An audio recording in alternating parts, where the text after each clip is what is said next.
Hello, and welcome to Artfully Told, where we share true stories about meaningful encounters with art. I think artists help people have different perspectives on every aspect of life. All I can do is put my part out into the world. It doesn't have to be perfect the first time. It doesn't have to be perfect ever, really. I mean, as long as you're enjoying doing it and you're trying your best, that can be good enough. Art is something that you can experience with your senses and that you just experience as so beautiful.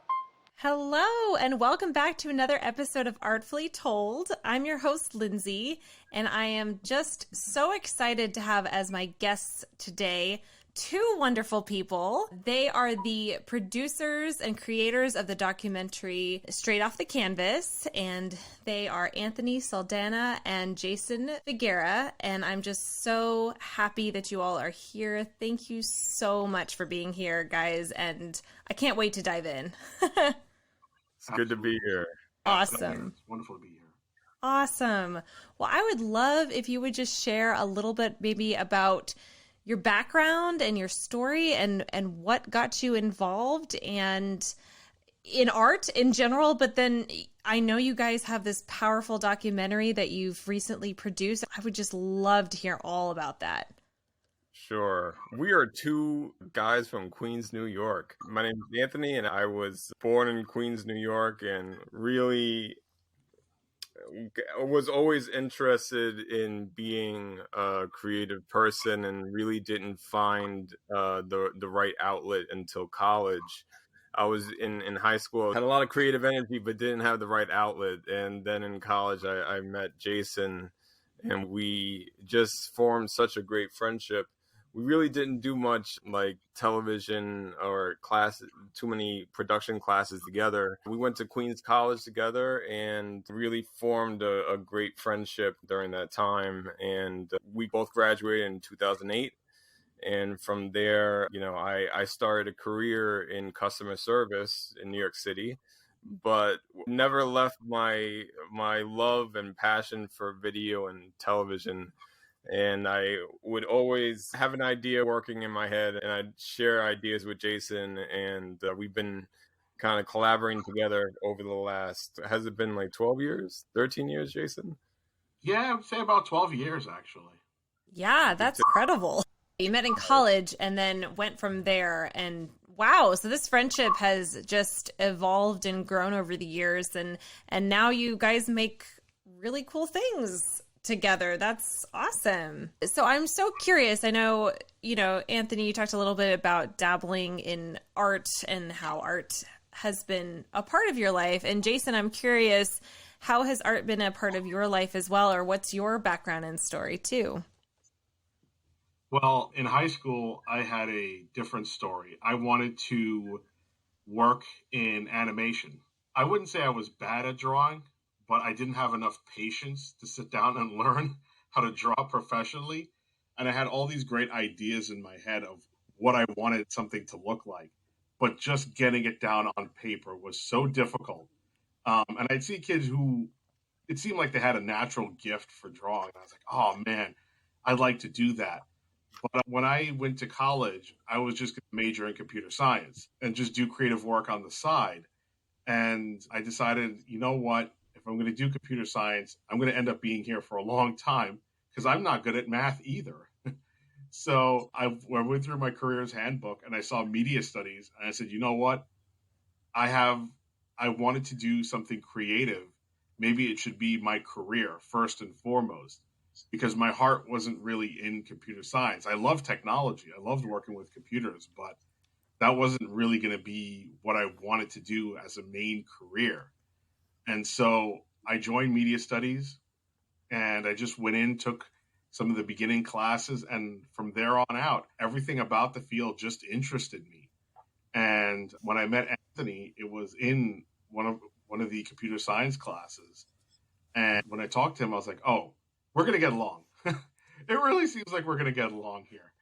And from there on out, we've just been, doing creative work because it's what we love to do, plain and simple. That's just really what it is. So yeah, that's how I got started in here. And I'm still looking to write for animation. And I just, do it in my spare time too. But thanks to media, I'm able to develop my creative energy even more.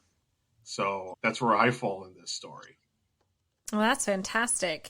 Well, and I love your, I can relate to this so much because I'm sort of one of those wannabe really good fine artists, but nope, it's just not in my wheelhouse. It's like I remember my art teacher back in, oh gosh, I think middle school, just, I mean, bless his heart, he tried so hard with me and I just could not translate what I was looking at onto a paper. It just never made sense. I understand. I think I can relate. I completely understand.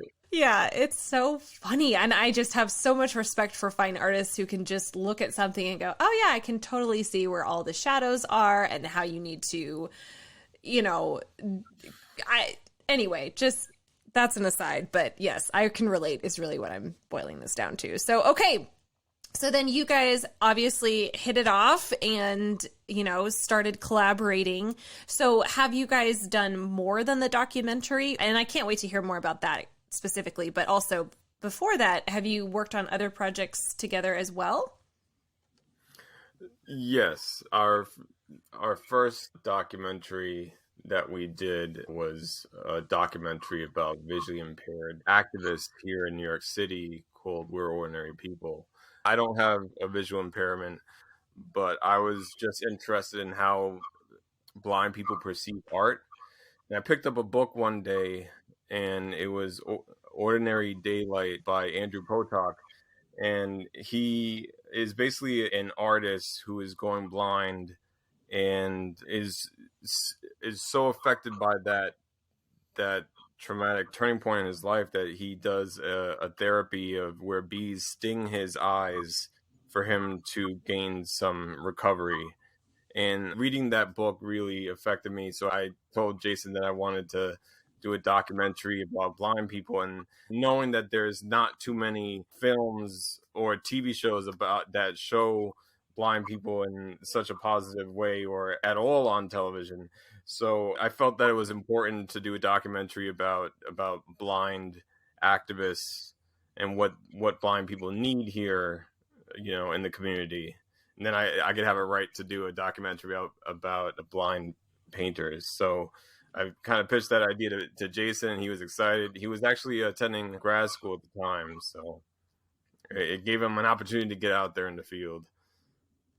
Wow. Yeah, that's such a cool story. And also, I'm cringing so much about the bee stings. Oh, man. Right. And I was too. And that's why it just affected me so much. You think about, I just picked up the book thinking I want to know how a blind person perceives art. And I got to find his story. So that's so cool.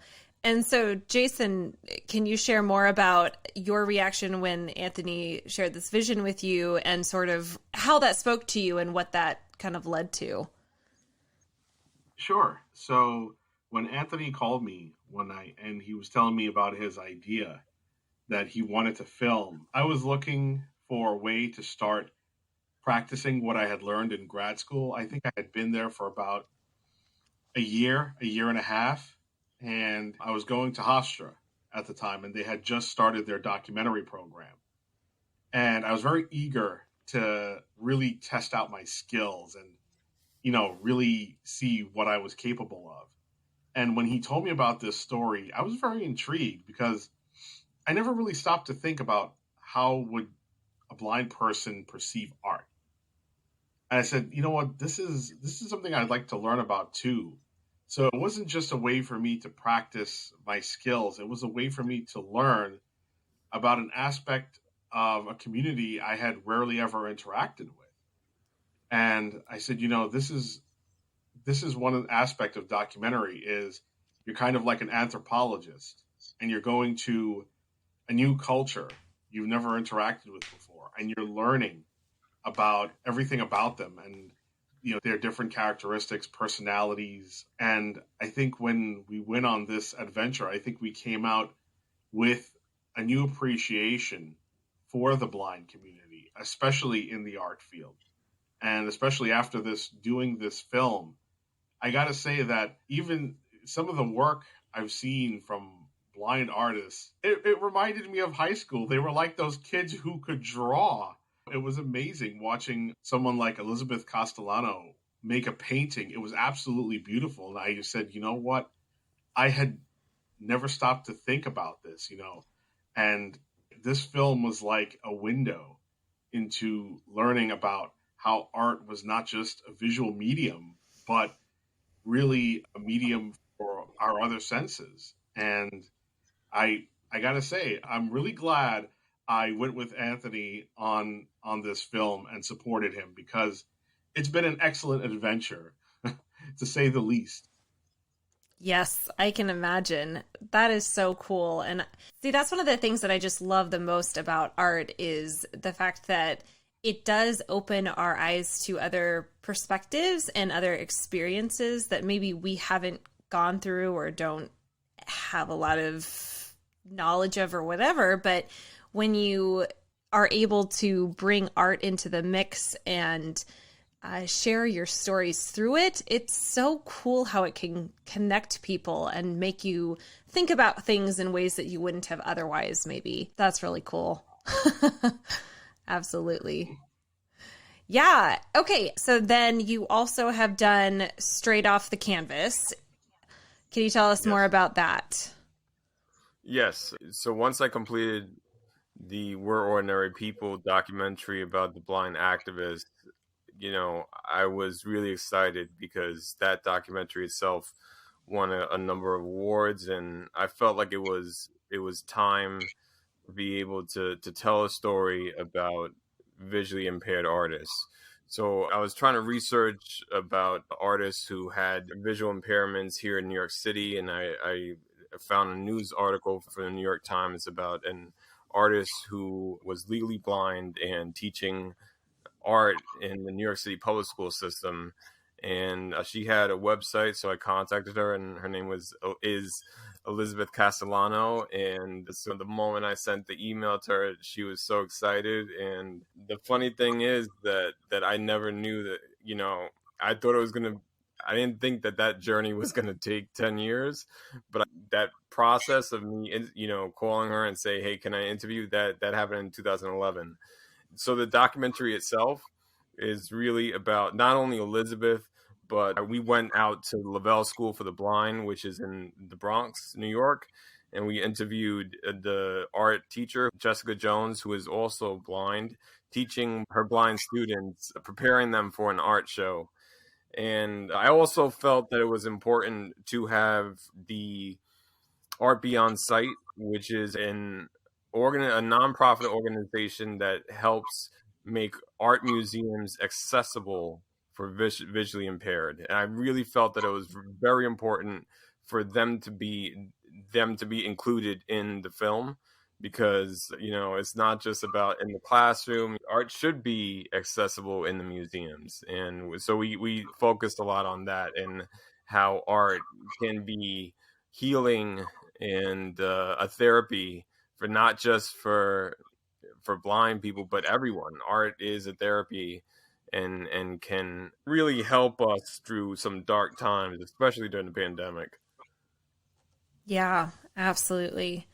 Yeah, Jason, do you have anything to add to that experience from your own perspective? I have to say, I think one of my favorite parts of the film, one of my favorite parts of production rather, was filming the art show, because watching some of their creations, it was truly beautiful. I know we were filming two of their students who created Maleficent from Disney's Snow White, and it was absolutely beautiful. And a lot of the art there wasn't just a project. A lot of the art was personal to them. Some of them had mentors, parents, friends that had motivated them to basically keep going. And it was wonderful to see not only how beautiful their art was, but how connected they were with it. Yeah. Wow. Oh my goodness. I cannot wait to see this. I've got to hop on this clearly. This just sounds so we cool. got a VIP link just for you. All right. Fantastic.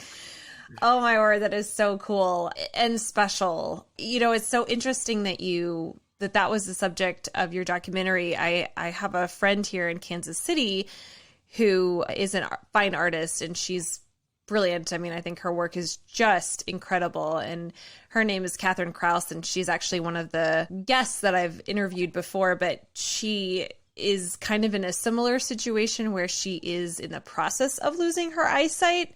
And it makes her art so much more vibrant. I mean, the colors that she chooses are just bright and splashy, and she chooses like very joyful sort of, you know, gorgeous settings. And it's just so cool to hear her story. And I think that sometimes, you know, when you don't have the ability to experience life with all of your senses in the way that you might prefer, it's so interesting to hear the perspective or see the art that comes out, because it's beautiful and special. Yeah, that's amazing. I definitely wanted to interview, you know, different women with different stories. So Elizabeth, who's the main subject of our film, she was born legally blind, and then at the age of 13 had surgery, so she regained some sight, but still is legally blind, and, you know, has a dog. And I also interviewed Jessica Jones, who lost her sight as an adult due to diabetes. So, you know, everyone has their own different story, but it's really I think the point really is that, you know, they found a way to continue making the work that they're passionate about. And really that motivated us in ways that I never expected when we started. Yeah, of course. Well, I'm sure there are some moments either from the film or through your own life experiences, whether it was, you know, watching someone experience your own art, or whether you experienced art that kind of stick out to you in your memory as, hey, I've got to file this away. This is a moment to remember. Do you two have those stories to share? Jason, you want to start? Yeah. I mean, we have a lot of stories between all of the films we've done. Right.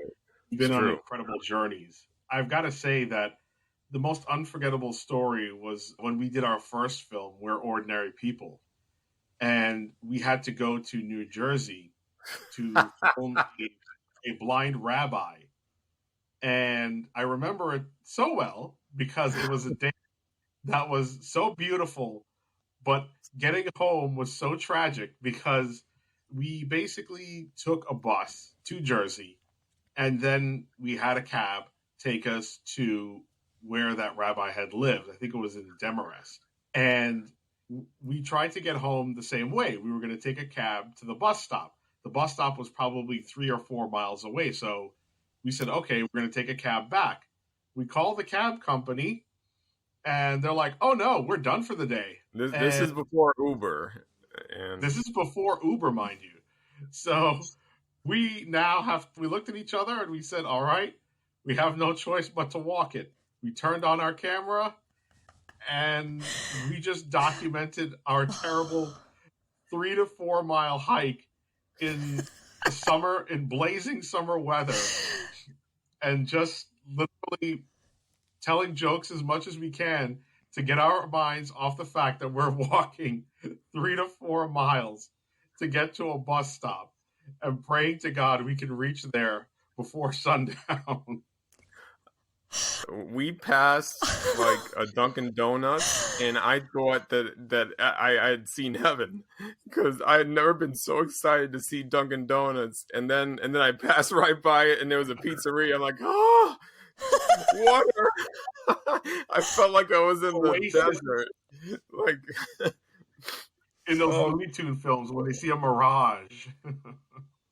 Yes. Oh my goodness. Yes. You know what I love about that story too is, you know, I talk about this quite a bit, and, you know, my guests who are involved in the arts, which I suppose on some level is everyone, right? We talk a lot about how there's so much work behind the art, and it's so worth it, but the glamour happens 1% of the time, and the other 99% of the time is, you guys having to walk the 3 to 4 miles.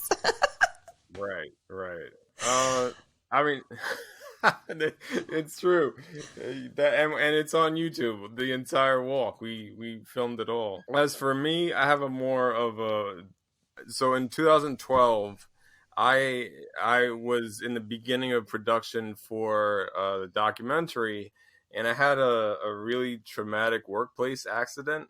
It was an accident that affected my back and my neck, and I was supposed to do an interview with Elizabeth, very, very soon. And I had to then tell her that I was, dealing with a medical issue that, I still deal with to this day. And when I called her, she told me that she herself was having personal issues with physical issues, with her back. And so we were just like commiserate. I found a therapy buddy in the person that I was supposed to interview, who I really didn't know. And I just said, look, I know that this horrible thing has just happened to me, but I really want to tell your story. And in her head, she had something really, really traumatic happen to her. And she said to me that she wanted me to tell her story. And we really bonded in that moment. And at the same time, Jason was having his physical issue, which we found inspiration from, and is going to be a future film of ours. You want to take that, Jason? Oh, well, sure. So in 2012, while Anthony was planning his next film and I was, helping out with some suggestions or so, I began to experience early symptoms of obsessive compulsive disorder. And I had not known I was obsessive compulsive. I knew what it was, but I didn't know I was obsessive compulsive until I turned 26, and pretty much it exploded out of control. And I couldn't stop fixing things. I couldn't do basic functions for myself anymore. I became completely shut in, and I couldn't leave my house. I live with my parents, and I could not leave my house. I couldn't even leave the corner of my house. It was so bad. And I one day went to a priest that me and Anthony had known, and he recommended I see a therapist. And that therapist said, you have OCD, but I don't know how to do behavioral therapy. So I recommend you go to Mount Sinai, which is a hospital here in New York. It's a pretty well-known hospital. And they have a center strictly for helping OCD patients. And I went there and I found out, they have a scale from 1 to 40 of how obsessive compulsive someone is. And on that scale, out of 40, I rated about a 39. So I was really bad. I needed to take medication and I needed behavioral therapy. So I spent about a good year and a half in behavioral therapy, even before I could resume helping Anthony film straight off the canvas. So it was pretty tough. When I was filming with him, I was in the throes of just recovering from my mental illness. And it was a very dark period. It really was tough. But thanks to friends like Anthony, I was able to fight it. I chose not to give up. And here I am today talking film on your podcast. Right. Wow. Oh my goodness. Thank you for sharing that. Thank you so much for sharing that and being, honest and vulnerable. I'm sure that's not a particularly easy thing to share, but I really appreciate it. And thank you for that, because I know that your story is going to impact so many people. And I'm so excited that you all are going to be producing another documentary. That is really cool. Both of you. Thank you. I'm so inspired by what you all are doing. And I think, documentaries are such a powerful way to share stories and to bring about just a conversation that might be otherwise difficult to have or uncomfortable to have. And it's really cool that what your work does brings art to lots of people in a very unique way. So thank you for doing what you're doing. I appreciate that, and I felt like I had to share our story because the set was misty eyed when I like if you had asked me like what's your dream project, this is my dream project, and there's something very emotional about being able to film her painting, because Elizabeth talks about painting as her therapy, and that's what gets her through the dark days, and being able to film her painting was a therapy for us. So it's just really a beautiful story.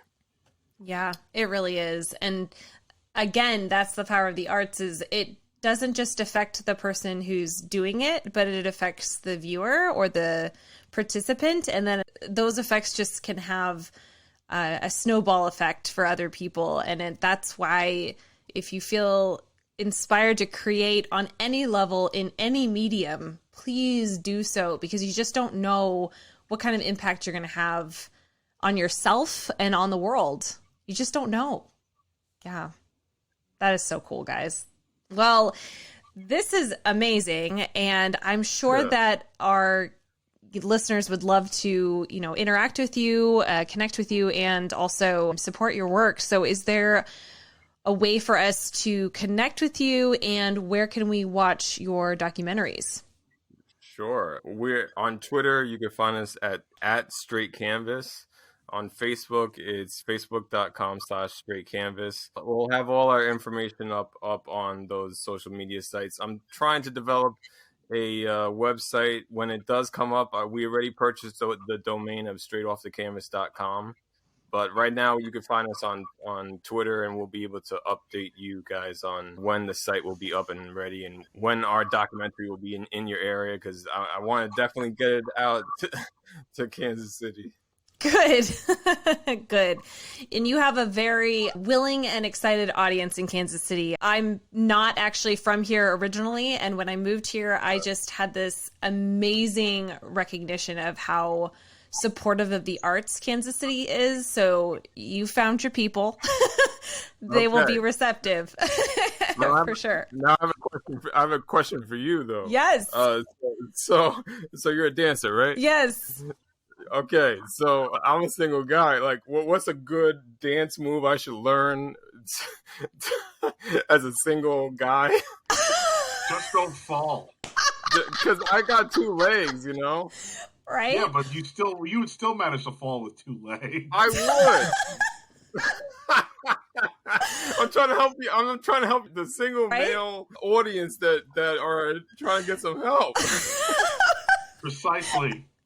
Okay. Well, have you seen the movie Hitch? Yes. Okay.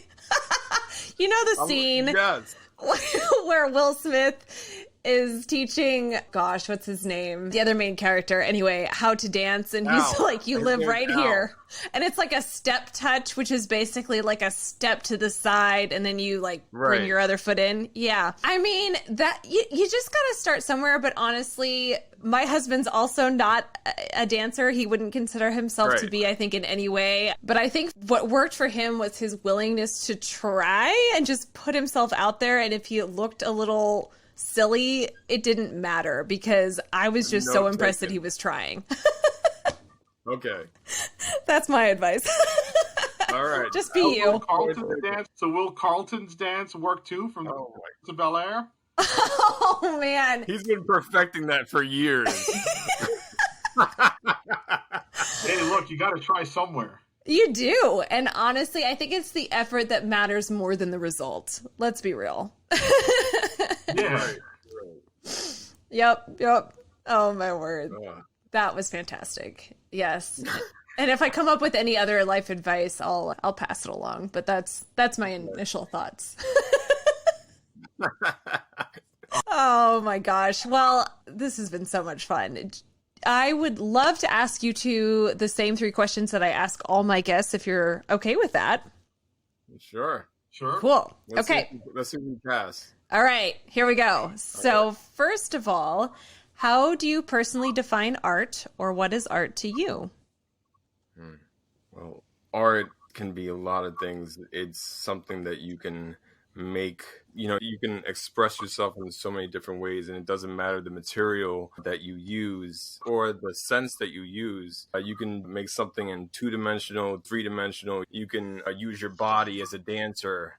Like you, Lindsey, you're an artist. Even though you say you can't do, like a drawing, but you can express yourself with your body. It's really about using your soul to basically express yourself to the world. Yeah, I love that. I love your use of the word soul and just the way that you described it, because I always tell people that I dance because it inspires my soul. And I think that is what's so special about art. And, that's why I dance, but other people paint or sing or, yeah. Oh, I love that. Jason, how about you? I would say I remember someone from one of our Queens College courses. He was a Chinese film historian, and he had said that about films that they were kind of like a window into a director's mind. And I think that art, in a way, is a advanced form of communication. It's trying to communicate something not just with words, but with sounds, with touch, something that it can appeal to almost all 5 senses. And I think it's like a window into someone's experience that it goes beyond just saying something, spoken dialogue we use every day. It really helps other people. It helps bring them into an environment where an artist would like them to be. You're pretty much shaping a whole new reality in a way. And it's amazing what you can do with art. I mean, just from one picture, someone can leave their present day and be transported into a whole new. So art, I would say, is a very highly advanced form of communication. Yeah, absolutely. I love that. Okay, and then what do you think is the most important role of an artist? Tell the truth. Just tell your own truth. And also try to find your own. I know that stories have been told and retold, but try to find your own angle to put your own expression on a different take on a story. But I really believe in being honest in your work. Yeah, I agree. Jason? I think persistence is also something very important for an artist to have, because when you have a passion to tell a story, you don't give up telling it. There are a lot of obstacles that come up in any different kind of dancing, whether it's painting, whether it's film. There are so many things that come up in your way. But as long as you have your passion to tell a story, you will overcome those obstacles. And I'd say, there's an expression, genius is 90% hard work and 10% ideas.